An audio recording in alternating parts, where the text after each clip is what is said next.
Bonjour à tous les Bantous partout où vous êtes, peuple élu du Tout-Puissant Vivant, Créateur des cieux et de la terre, le Père suprême, Tatanzambi Amazulu.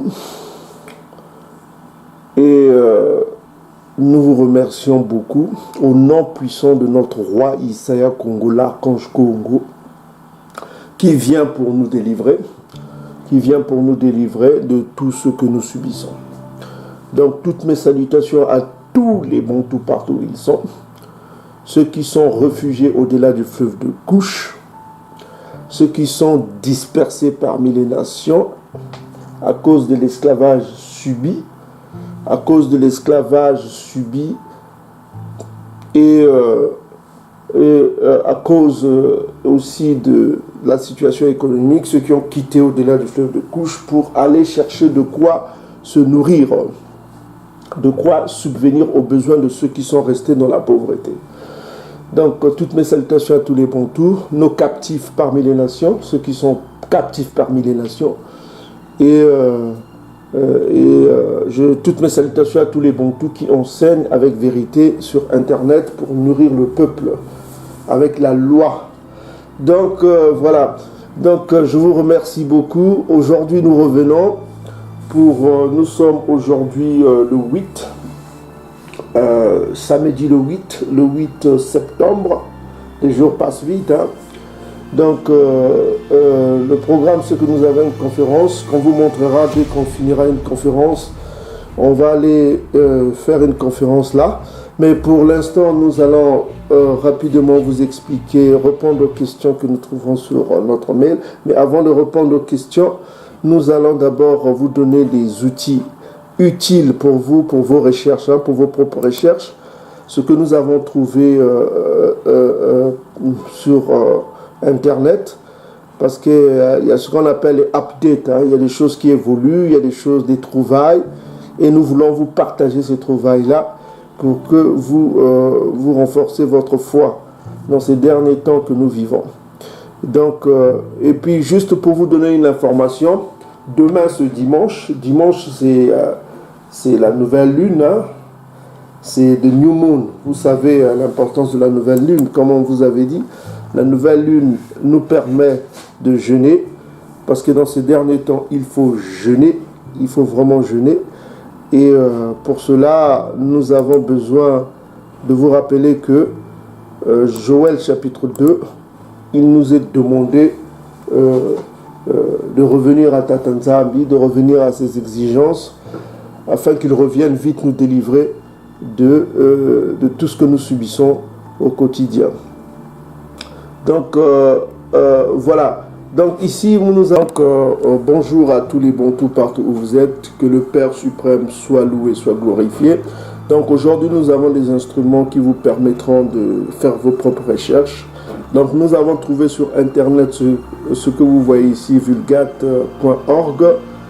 Vous pouvez aller faire vos propres recherches. Et si vous constatez ici, vous avez ici, nous allons Vulgate. La Vulgate, c'est quoi? Pour ceux qui ne connaissent pas la Vulgate, qui signifie rendu accessible, rendu public, lui-même de vulgus, qui signifie foule, hein, désigne la version latine de la Bible traduite par Jérôme de Stridon. Qui est Jérôme de Stridon? C'est un édomite que vous voyez ici. On va cliquer pour voir cet édomite-là. Donc, c'est l'édomite-là qui a traduit la Vulgate, qui est toujours au Vatican là-bas. Donc, si vous voyez vous-même, elle a été traduite entre 390 et 405 après JC. Donc, on voit que c'est l'une des très très vieilles Bibles. Donc, c'est que les biblistes anglo-saxons, ils ont pu avoir accès à cette Bible et ils ont pu traduire cette Bible en anglais. Parce qu'il n'y a pas une traduction en français encore, ce que nous avons comme information. Et cette traduction en anglais, on va vous partager cette traduction en anglais. Donc pour cela, nous avons deux instruments. Nous avons à côté juste Google Translate. Google Translate qui est un instrument qui permet de faire une traduction instantanée. Bon, pour nous qui connaissons anglais, il est facile pour nous de voir les mots et de les comprendre facilement. Bon, pour vous qui ne connaissez pas encore l'anglais, vous pouvez juste faire une copie et puis vous mettez sur Google Translate. Il va vous donner automatiquement la traduction. Donc vous voyez Google Translate est ici. Hein. Il est ici. Il vous donne la traduction automatiquement. Vous allez sur votre portable, vous avez Google Translate. Donc on revient ici. Nous avons ici le livre de Sophonie. Nous allons l'étudier en fonction de la Vulgate pour voir qu'est-ce que le Vatican voulait nous cacher. Donc il faut savoir que quand le Vatican est venu en Afrique, avant d'espionner les Africains, eux ils cherchaient les 12 tribus d'Israël. Donc ils ont eu des rapports de la part des jésuites qui sont allés en Afrique. Notamment nous avons l'abbé Proyard que nous vous avons montré dernièrement, qui avait constaté que le peuple au-delà du fleuve de Couche parle à la fois l'hébreu, le latin et le grec. Donc ça c'est le rapport de l'abbé Proyard, un grand jésuite. Donc il y a eu un autre jésuite qu'on appelle, que vous voyez ici, qui s'appelle Guillaume de Lisle. Donc Guillaume de Lisle est un édomite français. Donc il est né à Paris et mort dans la même ville le 25 janvier 1726. Donc il a vécu au XVIIIe siècle. Donc son rapport au Vatican stipule que le peuple au-delà du fleuve de Couche, ils ont 12 royaumes sous l'autorité des anciens qu'on appelle les Makoko. Le mot Makoko vient du mot Congo, Lingala notamment, hein, c'est-à-dire les Ngala. Koko, ça veut dire les Ngala et les Teke, hein, notamment les Bateke, parce que c'est apparemment les Bateke qui régnaient sur ce royaume-là. Donc on voit que les 12 tribus étaient sous l'autorité des anciens. Les anciens, chaque tribu avait ses représentants. Comme vous pouvez le constater sur les cartes ici, les Bantous avaient 12 royaumes. Hein. On va cliquer un petit peu. Donc vous voyez sur la carte, vous avez 12 royaumes. 12 royaumes Bantous sous l'autorité des Makoko. Vous voyez Luango au côté, vous avez le Congo ici, vous pouvez le royaume du Congo. Donc cette autorité était reconnue par les autres tribus. Donc on voit que dans la Bible, on vous parle aussi de cette structure hiérarchique, là où les anciens avaient un pouvoir. Si vous allez dans Nombre chapitre 11, versets 16 à 14, à 25, 24, on voit l'autorité des anciens sur le peuple d'Israël. Même au temps de Isaïa Congo que vous appelez Jésus, Matthieu chapitre 21, verset 23, on voit toujours cette structure hiérarchique, là où les anciens avaient un pouvoir, qu'on appelait les Nkaka, parce que le mot Nkaka, ça veut dire à la fois ancien, ça veut dire à la fois gouverneur. Donc ça vient du mot hébreu Nkaka, et les Bantous Bakongo utilisent toujours ce mot-là Nkaka, qui est dans la référence hébraïque et H27 verset H27 10. Nkaka. Nkaka, c'est le même mot que les Bakongo, qui est une autorité judaïque, c'est-à-dire les Benayandi, les Judas. Donc, ils utilisent ce mot-là avec force, les Nkaka. Les Ngala utilisent Koko, les Makoko ou les Bakoko. Les Bantous, Bakong utilisent Nkaka. Donc, si vous allez dans Matthieu chapitre 26, versets 3 et 47, vous voyez toujours cette structure hiérarchique, là où les anciens avaient beaucoup d'autorité sur le peuple élu. Donc cette structure, après la dispersion au-delà du fleuve de Couche, a été préservée. Donc, dernièrement, on vous a parlé de la tribu de Ziboulani, on vous a révélé la tribu de Ziboulani, Zaboulon. D'ailleurs, nous sommes le seul sur YouTube, sur toute la planète que vous respirez, la planète Terre. Nous avons reçu cette révélation de l'archange Congo et nous vous l'avons partagé. Il y a d'autres secrets que nous ne pouvons pas vous partager, mais ce que vous entendrez de nous, vous aurez des indices pour vous-même vous faire constituer le secret. C'est comme un puzzle. Donc on va vous donner juste des indices, beaucoup d'indices pour que vous-même dans votre esprit, parce que vous avez l'esprit des fils de Benanzambi, vous avez ceux qui gardent la loi, ils ont cette capacité, cet esprit Congo qui va les permettre eux-mêmes de voir la vérité et de la constituer. Donc nous allons vous donner beaucoup d'indices. Il faut suivre toutes nos vidéos parce que nous avons déjà donné beaucoup d'indices. Parce qu'il y a d'autres secrets que nous ne pouvons pas vous révéler sur YouTube. Ok? Il y a des gens qui sont sélectionnés qui peuvent recevoir ce secret-là. Donc, c'est pourquoi, écoutez, on va voir comment, quel était l'esprit des jésuites. Donc, nous sommes dans Sophonie chapitre 3 pour voir un peu la traduction qui a été faite par Jérôme en 390 et 405 avant JC. Donc, c'est une très vieille Bible. Plus vieille même que la Bible que nous avons montrée, la Bible anglo-saxonne, King James 1611. Là, on parlait notamment de Tatanzambi dans les apocryphes que nous vous avons montré. Donc ici, elle est très vieille. Donc on va voir un peu quel était l'esprit de nos ennemis du Vatican, quelles informations ils avaient en fonction pour savoir où ils pouvaient dénicher le peuple de Tatanzambi, le peuple du Dieu vivant. Donc, le livre de Sophonie donne des indices. Le livre d'Ésaïe, chapitre 18, donne aussi beaucoup d'indices pour savoir où sont les dispersés du peuple du Dieu vivant, créateur des cieux et de la terre. Où sont-ils cachés? Parce qu'ils étaient cachés, ils ne voulaient pas révéler leur identité. C'est pourquoi la transmission n'a pas été bien faite par nos bankaka. Parce qu'ils voulaient cacher leur identité.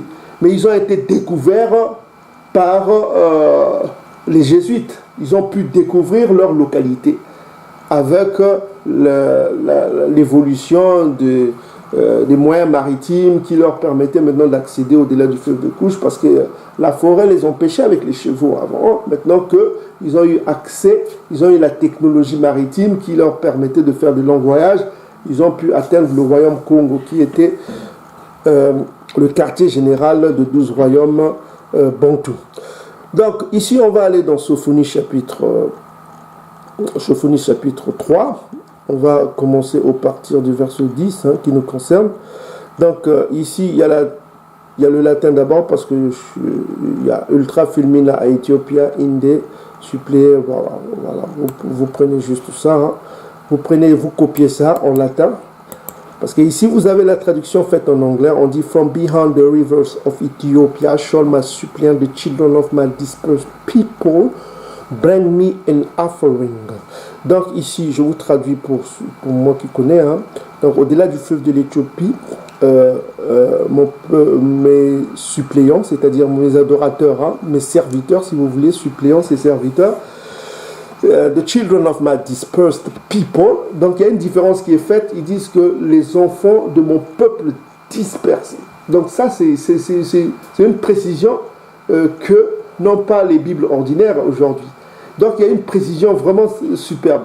Donc quand on prend on met ici dans la traduction, il va détecter directement la langue. Voilà. Il va détecter la langue. On dit ici ultra film, au-delà du fleuve de l'Éthiopie, mon peuple dispersé. Donc on précise bien mon peuple dispersé. Vous comprenez la différence? Mon peuple dispersé. C'est différent de ce que m'apporteront mes offrandes. Donc on va prendre la traduction anglaise qui a été faite ici, From Beyond the River, c'est juste au-dessus là, en noir, comme vous pouvez le voir.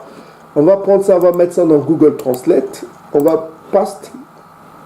Donc on dit ici, au-delà du fleuve de l'Éthiopie, mes suppliants, comme je vous ai dit que ça veut dire serviteur. Pour être serviteur, il faut être bantou, selon Romains chapitre 9, verset 1 jusqu'à 9. Donc on dit bien, au-delà du fleuve de l'Éthiopie, mes suppliants, c'est-à-dire mes serviteurs, les enfants de mon peuple dispersés. Vous voyez la différence? Les enfants de mon peuple dispersés. Les enfants de mon peuple dispersés m'apporteront au futur une offrande. Donc, vous voyez, ça change des traductions qu'on nous donne là. D'habitude, on dit mais dispersés. Mais ici, on précise bien les enfants de mon peuple. De mon peuple. Mon peuple. Ah, yao papa. Ah, Tatanzambi Amazulu. Ah, Tatanzambi est grand. Gloire à Congo. Donc il dit, ici on précise bien dans la Vulgate latine qu'on gardait nos ennemis du Vatican, on précise bien les enfants de mon peuple dispersés. Ça change et c'est très fort, mes frères. Ça date de entre 390 et 405 après JC. C'est pas... C'est incroyable. Maintenant, on va prendre la suite au verset 11. On va copier ici. Parce que le latin, c'est pas notre langue. Hein. On va mettre ici, on va mettre la traduction qui a été faite par les Britanniques. Ok, voilà. On dit, en ces jours-là, tu n'auras pas honte. Dans toutes vos Bibles, on dit que tu n'auras plus à rougir. On vous a démontré ça. Ici, on précise bien Echem. Je vous avais déjà donné la traduction. Tu n'auras plus honte de toutes les actions par lesquelles tu as transgressé contre moi. Qu'alors je retirerai du milieu de toi tous tes orgueilleux fanfarons, et tu n'auras plus, tu ne seras plus élevé à cause de ma montagne sainte. Donc c'est toujours que le peuple a eu rendez-vous à la montagne sainte, c'est-à-dire Ntsiyani. Vous voyez, ici on précise bien que le peuple a rendez-vous à la montagne sainte, Ntsiyani. Maintenant on va prendre la suite, verset 12. Verset 12, on dit ici, on dit quoi? Verset 12, ok. Verset 12, je laisserai au milieu de toi un peuple pauvre et nécessité, ils espéreront au nom de Congo. C'est-à-dire que, ici on traduit Seigneur. Donc, on voit ici que le peuple qui sera au-delà du fleuve de Couche sera un peuple pauvre et nécessité, qu'ils auront des nécessités, ça veut dire qu'ils auront des choses qu'ils n'auront pas, quoi. Voilà, quoi. Les pauvres, c'est ça la pauvreté. Ça vous rappelle Apocalypse chapitre 2, verset 9. Je connais ta pauvreté, ta détresse, bien que tu sois riche, et les calomnies de la part de ceux qui se disent Bantou, mais ne le sont pas, mais qui sont une synagogue de Satan. Voilà. Donc on voit la suite ici, verset 13, on nous dit quoi? Les restes d'Issolélé. Les restes d'Issolélé, c'est-à-dire que les élus d'Issolélé, quoi, les restes, remnant. Les restes d'Issolélé ne commettront pas d'iniquité. Pourquoi ils ne commettront pas d'iniquité? Parce que il leur sera donné, souvenez-vous, dans Ézéchiel chapitre 37, ils auront l'esprit promis. Ils auront l'esprit qu'on leur donnera. Le vrai Saint-Esprit qui viendra en eux, quand Isaïe lui-même viendra. Et cet esprit-là, de la crainte de Tatanzambi qui habitera en eux, ne leur permettra plus de commettre quoi? L'iniquité, le péché. Ils ne parleront plus de mensonges parce qu'ils seront un peuple véridique qui parlera de la vérité. Et on ne trouvera pas en eux de langue trompeuse dans leur bouche. Donc, les Vatican avaient ces informations-là cachées. Avant même l'esclavage, ils connaissaient là où était caché, selon la prophétie, le peuple du Dieu vivant, créateur de l'univers et de multi-univers. Regardez le ciel. Tout cela a été créé par le Père suprême, qui a mis sous l'autorité de tout cela un archange qu'on appelle Congo. Et le peuple de Congo, c'est les Bantous. Peuple Bantou. Vous voyez la grâce que vous avez? Est-ce que vous vous rendez compte de la grâce que vous avez? Est-ce que vous vous rendez compte du pouvoir qui vous sera donné? Est-ce que vous vous rendez compte que ce qui vous attend, ce n'est pas un royaume terrestre? Ce n'est pas le Congo, le Kenya, la Zambie, l'Afrique du Sud, tout ça. Ce n'est pas ça qui vous attend. Si vous gardez, si vous revenez à Tatanzambi, qu'est-ce qui vous attend? C'est le royaume de Mazulu, le royaume des cieux. C'est une partie des cieux qui viendra sur terre. C'est ça votre récompense. Ce n'est pas les terres que vous voyez là, Israël actuel ou je ne sais pas quoi, Israël. Ce n'est pas, c'est ce qui arrive des cieux. Apocalypse chapitre 21, c'est ça qui est votre récompense. C'est une nouvelle terre qui arrive des cieux. Parce que vous êtes les enfants des cieux, vous devez habiter dans une localité des cieux, qui vient des cieux. Parce que vous serez des Bena Mazulu. Parce que là, vous êtes des Bena Muntu. Il faut que vous redeveniez des Bena Nzambi. Il faut que vous soyez adoptés. C'est ça qui vous attend. Vous serez comme des anges, avait dit Isaiah Congo, des Malek. Vous n'êtes pas appelés à vous attacher à ce monde-là. C'est pas ça votre récompense. Votre récompense vient des cieux. Le royaume de Mazulu. C'est ça votre récompense. C'est ça qui vous attend. C'est ça la promesse. La promesse dite depuis des siècles et des siècles.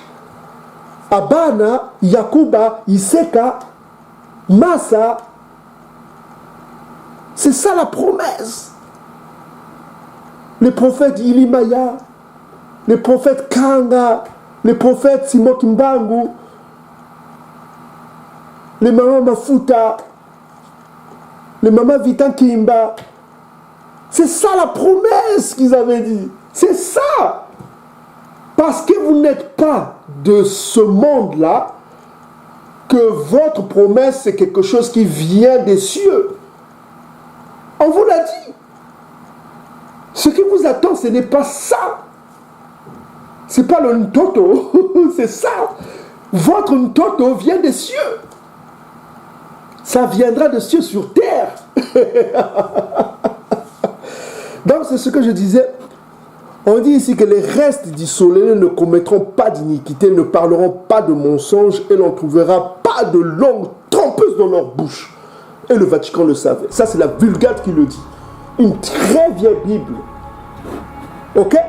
Donc, on reprend encore dans la Vulgate. On va ici. Et on va identifier qui est ce peuple au-delà du fleuve Couche. On va leur donner un nom.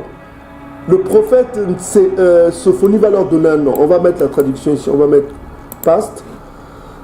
Alors, on est au verset 14. Sophonie. On les appelle filles de Tsian.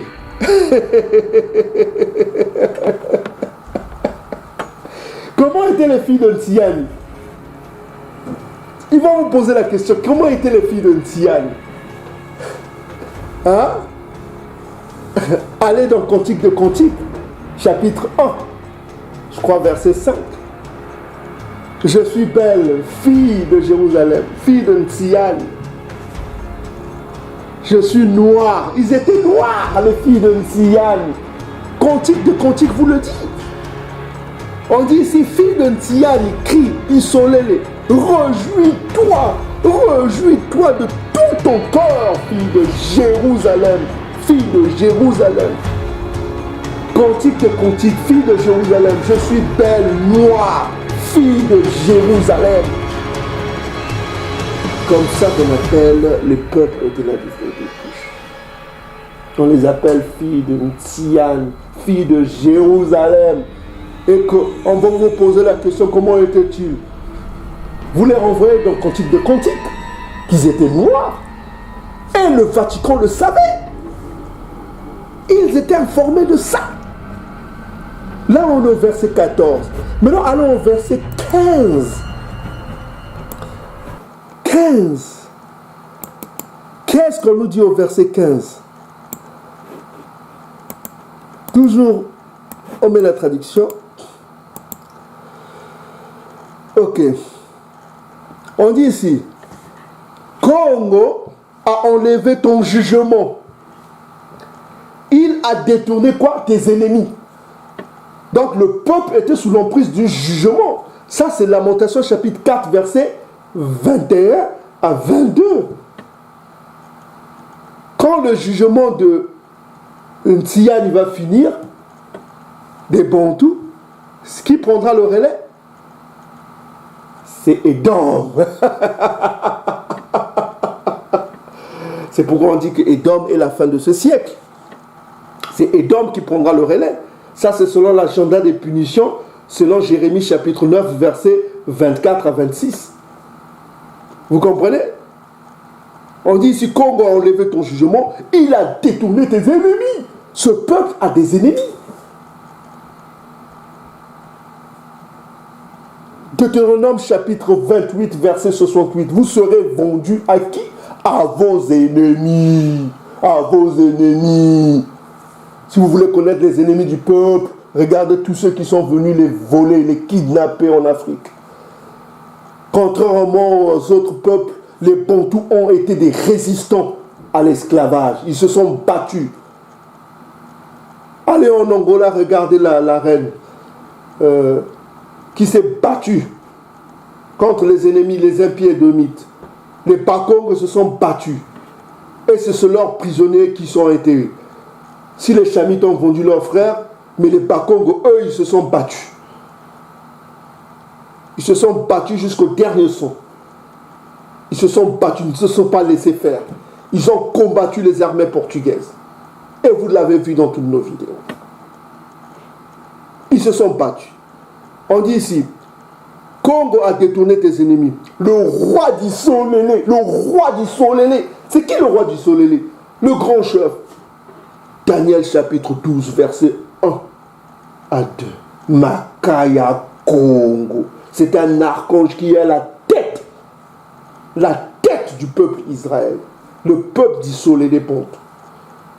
Que vous a dit Isaïe dans Matthieu 23, 9 à 10? Il y a un seul chef. Il ne peut pas avoir deux chefs.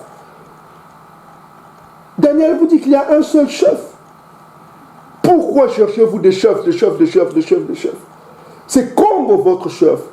On vous a démontré le nom Congo vient de Kanga qui veut dire fermé. Congo ça veut dire la ceinture.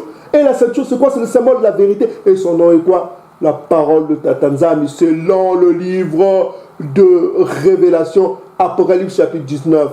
Son nom est la parole de Tatanzami. Et lui-même dit quoi? La parole c'est quoi? C'est la vérité. Dans Jean chapitre 6. La parole c'est la vérité. Et son nom est quoi? La vérité. Comment sera appelée la nouvelle Siani selon Zacharie chapitre 8? Ça sera appelé ville de la vérité. Ville de Congo. Donc on vous a démontré toutes ces choses-là pour vous amener petit à petit à la vérité. Pour découvrir les choses cachées. Ok? Donc on dit ici, Congo a enlevé ton jugement. Sophonie chapitre 3 verset 15. Le roi du soleil, c'est-à-dire l'archange Congo. On dit même le Seigneur, c'est-à-dire le chef. Ya. Nous on dit Ya. Ya ça veut dire le chef, c'est le suprême. C'est le Nkolo. Le Nkolo. Pour les Ngala qui disent Nkolo. Nkuluntu. Ok? Est au milieu de toi. C'est-à-dire il sera là, l'archange Congo. Il sera au milieu du peuple. Le livre de Yahé, Joël le parle encore, il sera au milieu de son peuple. Et il dit, tu ne craindras plus le mal. Tu ne craindras plus le mal. Personne ne viendra te déranger, puisqu'il lui-même sera là. Écoute la suite. Verset 16. Verset 16 nous dit quoi? On va mettre, nous sommes toujours dans la Vulgate. En ce jour-là, on dira de Salama, Jérusalem, ne crains pas, à Tsiani, que tes mains ne soient pas affaiblies. Ok? Maintenant, verset 17, on dit quoi? Ok, verset 17, on va mettre la traduction. Verset 17 nous dit quoi? En ce jour-là, Congo, ton Tout-Puissant, au milieu de toi est puissant. Regardez la suite. Il sauvera, c'est un sauveur. Congo, c'est le sauveur. C'est lui le sauveur. Il se réjouira de toi avec joie. Il se taira dans son amour. Il sera joyeux sur toi dans la louange. Congo. Voilà. Verset 17. Au verset 18, qu'est-ce qu'il dit? On prend le verset 18. Toujours la Vulgate, on est en train de décortiquer dans une très vieille Bible le livre de Sophonie chapitre 3. On dit ici, les égarés qui ont été égarés de la loi, je me rassemblerai parce qu'ils étaient de toi, afin que tu ne souffres plus de reproches pour eux. Vous voyez que ça change des différences de tout ce qu'on nous a donné dans la Bible. Vous voyez les différences. Les égarés qui ont été écartés de la loi, je me rassemblerai parce qu'ils étaient de toi, afin que tu ne souffres plus de reproches pour eux. Verset 19 maintenant. On va prendre le verset 19. Sophonie 3, verset 19, dans la Vulgate. On va prendre le verset 19. Ok. On va mettre ici. Ok.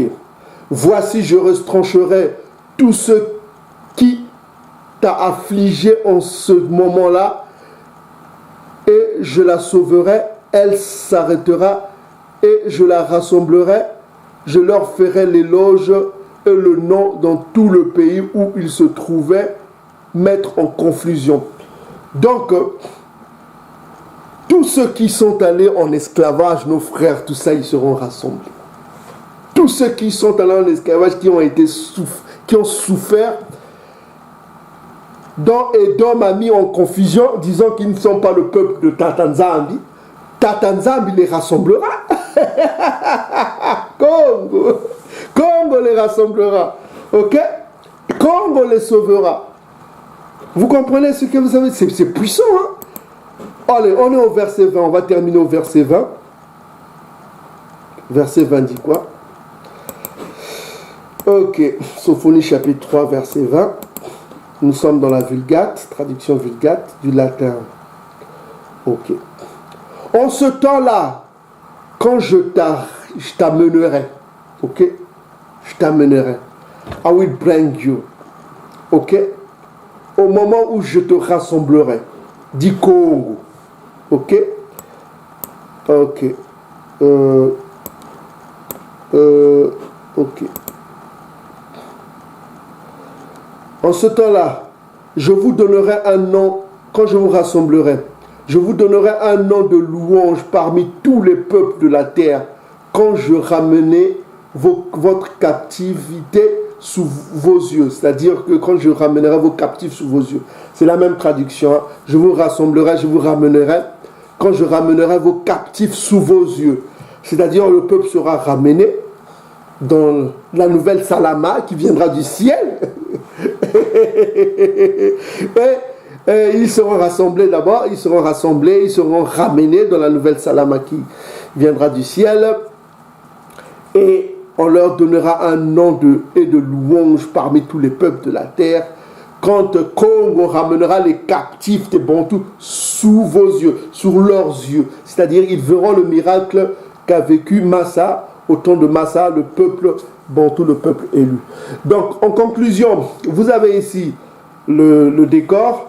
On revient encore, toujours comme on vous a dit, au verset 10, on précise bien que les Bantous sont les dispersés du Dieu vivant.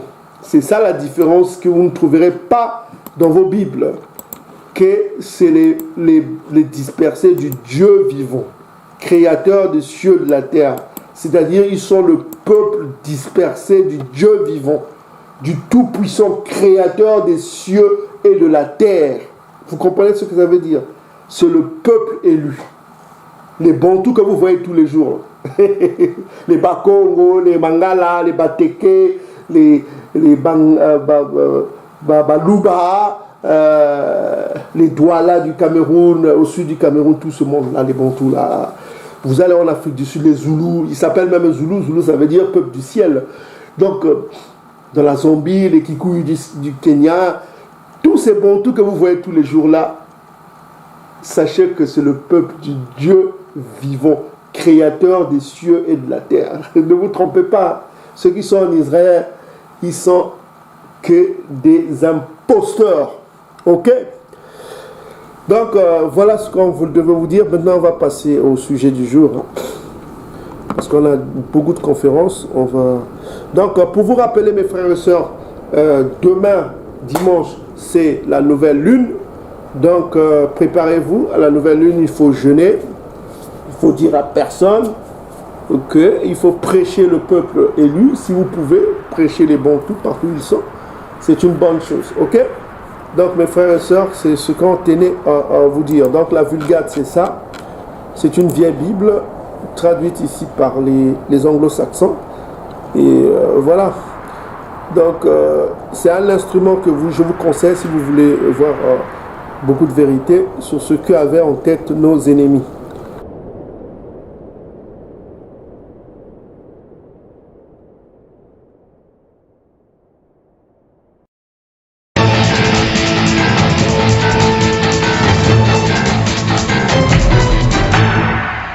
Bienvenue et merci d'être avec nous pour ce nouveau numéro de Reporter, le magazine de grands reportages de la rédaction de France 24. Direction aujourd'hui une région perdue à la frontière de la Sibérie et de l'extrême-orient russe dont vous n'avez sans doute jamais entendu parler. Il s'agit de l'État autonome du Birobidjan.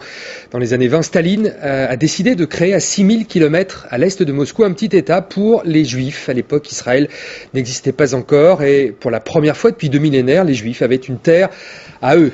8 décennies plus tard, cet État, plus vaste que ne l'est aujourd'hui Israël, existe encore au cœur de la Russie, mais les Juifs n'y sont plus qu'une minorité. Une équipe de France 24 est allée voir aux confins de la Sibérie à quoi ressemble le Birobidjan et ses habitants. C'est un reportage de Stanislas de Saint-Hippolyte et Johan Baudin. Le transsibérien, un des trains les plus célèbres au monde. 9000 km de voies ferrées qui traverse le continent d'ouest en est, de Moscou jusqu'au Pacifique. Pour les usagers, le train n'a rien d'un mythe, la ligne est simplement le cordon qui les rattache au monde. Olga Friedman revient d'une formation de coiffure à Vladivostok. Il y a plus de 50 ans, sa grand-mère a pris ce même train. Elle fuyait le nazisme. À l'autre bout de la Russie, lui disait-on, existait une terre d'accueil pour les Juifs, le Birobidjan.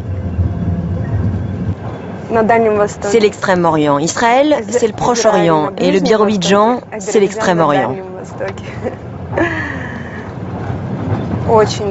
On est très loin de Moscou, je ne sais même pas à combien de kilomètres, mais en train, ça prend 7 jours.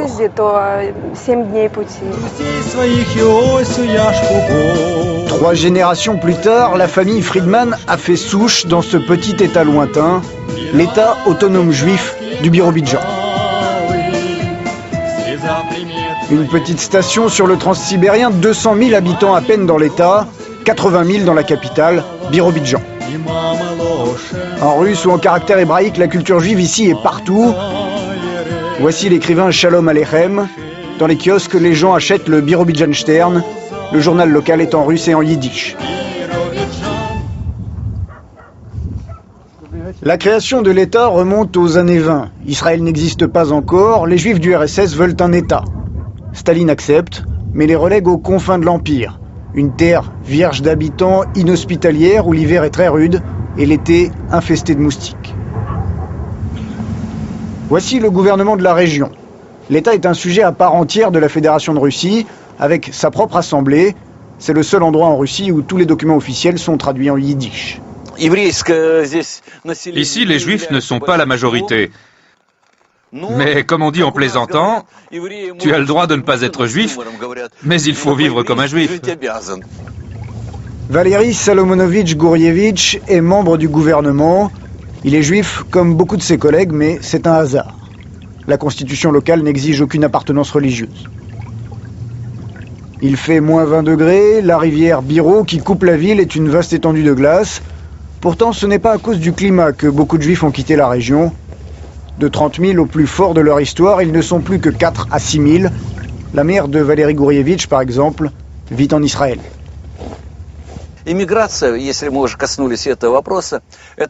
L'émigration, c'est une question qui a surtout été importante au début des années 90, vers Israël, un peu en Allemagne et aux États-Unis. C'était lié aux conditions économiques difficiles. beaucoup de gens au chômage, beaucoup de sites de production s'étaient arrêtés et les gens sont partis chercher une vie meilleure. Mais aujourd'hui, c'est la 4e année de suite que l'on a plus de retours d'immigrés au Birobidjan que de départ.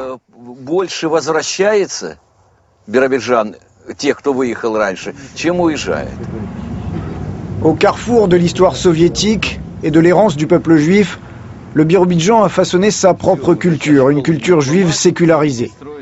Voici la rue Lénine, au centre de la ville. Les mondes s'y croisent, le rêve global du communisme, le christianisme, plus loin encore, à nouveau, le judaïsme. La synagogue, elle aussi, est rue Lénine. Nous avons installé cette stèle pour les 6 millions de Juifs morts pendant l'Holocauste. Chaque année, les anciens déportés qui vivent encore ici se rassemblent pour la mémoire de ceux qui sont morts à cause d'Hitler.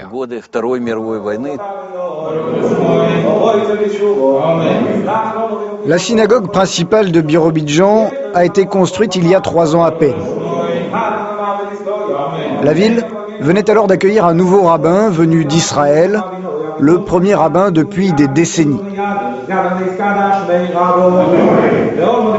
À son arrivée, le choc a été dur. Après 70 ans d'athéisme soviétique, plus personne ne connaissait les prières.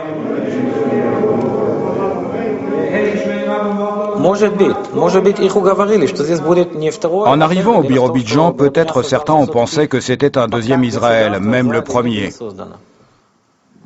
Puisqu'à l'époque, Israël n'existait pas encore. Beaucoup pensaient qu'ils pourraient vivre réellement comme des Juifs. Et en fait, de très loin, ce n'était pas cela. Dès le début, la religion n'était pas là. C'était artificiel.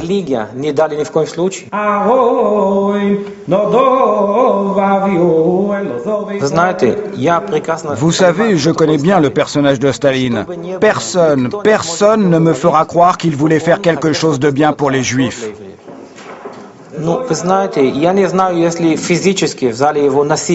Je ne sais pas si on a forcé des Juifs physiquement à venir ici, mais moralement, dans toutes les villes, il y a eu de la propagande. Ici, il y a de la famine, il y a de la pauvreté.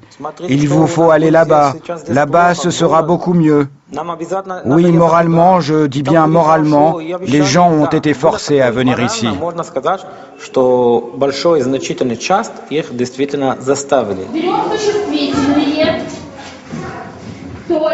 Dans les bâtiments de la synagogue, plusieurs générations se croisent.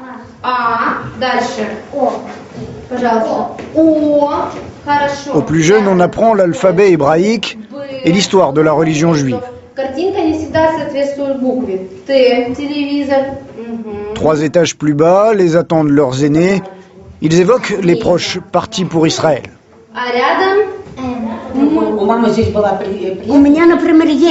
Moi, par exemple, j'en ai de la famille en Israël. Des neveux. Beaucoup.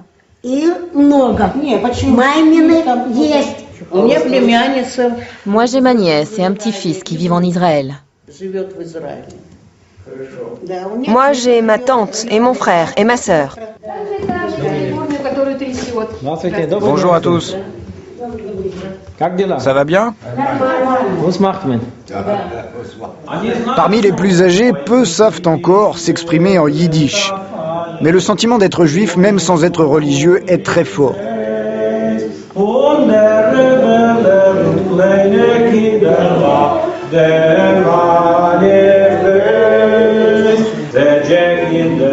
La terre que Staline donne aux Juifs fait 36 000 km².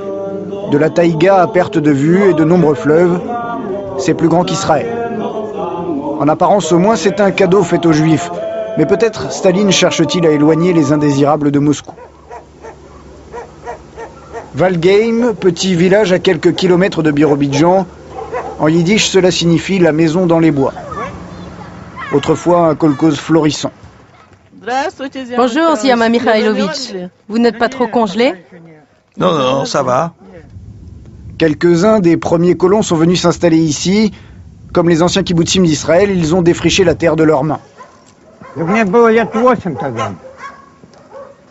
J'avais 8 ans à l'époque. C'était en 1929. Ici, il n'y avait que de la taïga. Il n'y avait rien. Les premiers colons qui sont arrivés ici, c'étaient des Juifs de l'Ouest, envoyés vers l'Extrême-Orient par décret du Comité suprême. Les Juifs qu'ils souhaitaient, vous savez, ils s'inscrivaient et on les conduisait gratuitement ici, aux frais du gouvernement. Le trajet était gratuit pour nous et pour tous nos biens.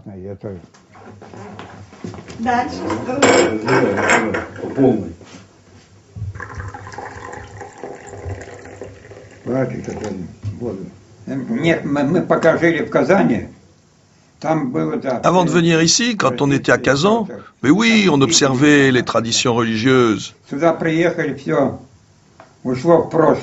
Mais quand on est arrivé ici, tout a été oublié. Toutes ces lois, toutes ces prières, on a tout jeté. Il n'y avait pas de synagogue, rien. Et croyez-moi, ça ne manquait à personne.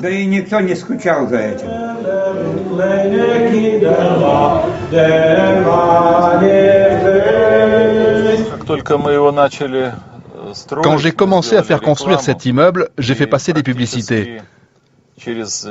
En quelques mois, la moitié des appartements étaient vendus. À la fin de l'année, il n'en restait plus un. Et il reste encore 6 mois de chantier. Le Birobidjan, comme sa capitale, ne sont pas passés à côté du boom économique russe. La région, qui aurait pu rester figée dans un folklore juif, semble se développer à grands pas. Si vous regardez, il y a beaucoup de chantiers. La ville se construit. Oui, les gens ont de l'argent. Yossif Brenner est un entrepreneur qui a fait fortune quand le régime s'est converti au capitalisme. Il est juif, lui aussi. J'ai fait dessiner ce chandelier à 7 branches. Ici, ça plaît à tout le monde. Le businessman a racheté une usine à l'abandon. Il produit désormais du plastique, du métal et construit des maisonnettes de chantier. Yossif Brenner a plus d'une centaine de salariés sous ses ordres.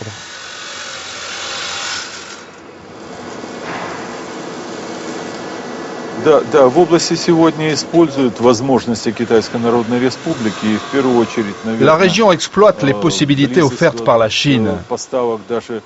La proximité permet de faire venir des matériaux, du métal par exemple. Oui, une bonne partie des matériaux vient de Chine. La main-d'œuvre chinoise, on s'en sert aussi.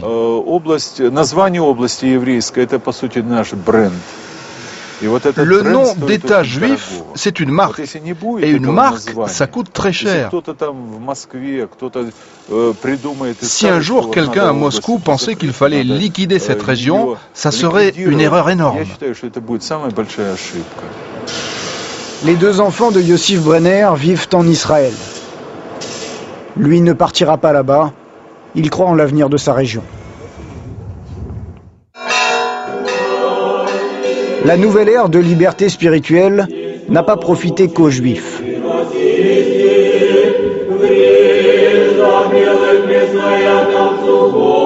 Ici, l'Église chrétienne orthodoxe a enregistré pour la seule année 2007 plus de 4000 baptêmes, presque autant que le nombre de Juifs vivant dans l'État.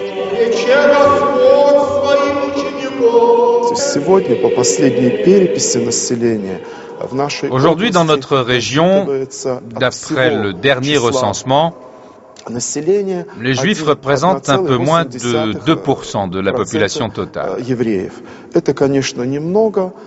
Bien sûr, c'est très peu. Mais la région a cette histoire juive. La culture est très profondément enracinée. Il faut dire cependant que les Juifs se sont fortement assimilés aux Russes. Beaucoup d'habitants de chez nous ont leurs parents en Israël. Eh bien, il n'est pas rare que certains de nos paroissiens viennent me demander une bénédiction avant leur voyage en Israël. Les liens forts avec Israël, l'absence d'antisémitisme, chose rare en Russie, font du Birobidjan un lieu à part. 55 ans après la mort de Staline, l'État autonome juif a survécu pour entrer à sa façon, à la fois très juive et très russe, dans le XXIe siècle. En plateau avec nous, de retour de ce bout du monde, Stanislas de Saint-Hippolyte. Bonjour Stanislas. Bonjour Antoine. C'est une expédition pour aller là-bas. Hein. Oui, c'est une expédition. De Paris, c'est même assez compliqué. On a pris l'avion pour Moscou.